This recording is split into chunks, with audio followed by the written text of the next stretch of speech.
Okay, let's give some lessons from the living room.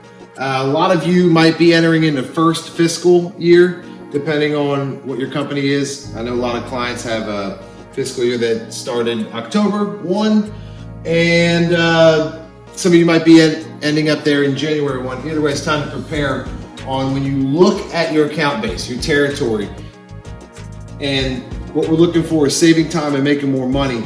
We actually need a strategy built around that. And what we don't look at enough is this kind of 4-quadrant piece to doing that. Now, what most sales leaders and even salespeople do is they look at the value of an account, or they look at the value of a person they're about to speak to, or they look at the value of prospects. And that's one part of the spectrum. So if down here we have value, and you can define that however you want. You can define it by territory if it's close to you and you don't have to travel a lot. By dollar amount, how big they are. Probably want it to be margin, profitability.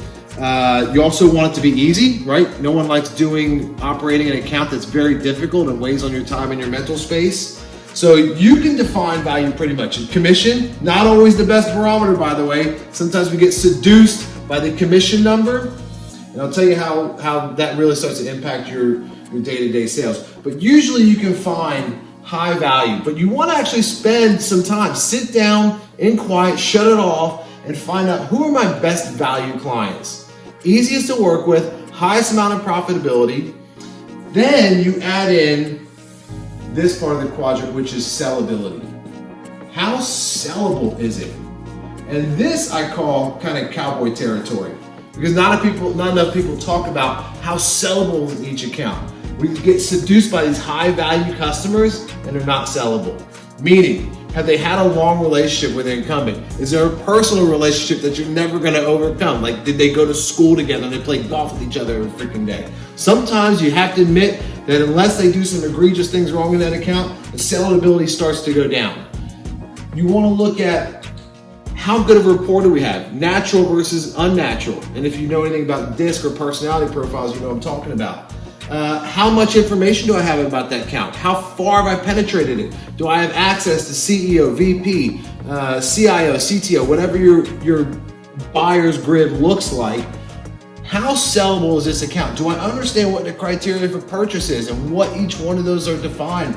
And what are the certain barriers to selling that account, and can I overcome those? So these are the questions that you have to answer in early appointments to understand sellability, and we'll talk more about that as we hang out more together.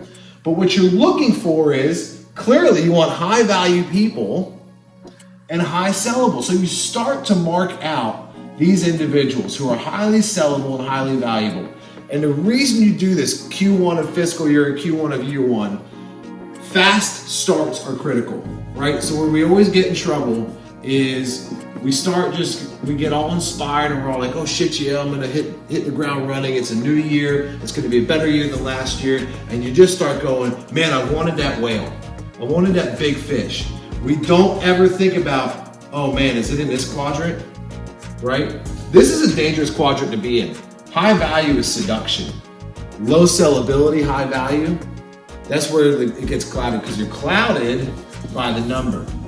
Now, where you want to stay obviously is high value, high sellability. The next stage, after you start doing all your work and all your effort and all the energy because you're really super inspired at the beginning of the year, then you probably want to move over to high sellability because it's easy. It doesn't weigh on your freaking mind. So you want to identify, okay, who's sellable? Let's make them a client, right? Because as we start to get better with them, we can move them possibly into high value, right? If we do a good job. And then if you really want to start going, all right, what's next? I've clipped all these people. These are high value individuals. I've had a good start, Q1 and Q2 right here. I got a nice safety net. I'm crushing my number. Now I've got the safety net and the bandwidth to go after some of these tough ones. And what I'm gonna try and do is take these high value people and say, all right, what strategies do I need to make that increase the sellability of these?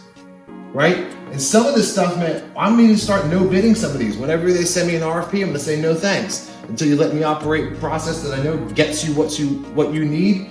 Don't call me. Or maybe you stop selling them stuff. like little tiny things if they just kind of come to you for little small things. Whatever the case is, your strategy here isn't to just try and keep closing and closing and closing because you haven't increased the sellability. So the strategy always goes back to, can I increase sellability?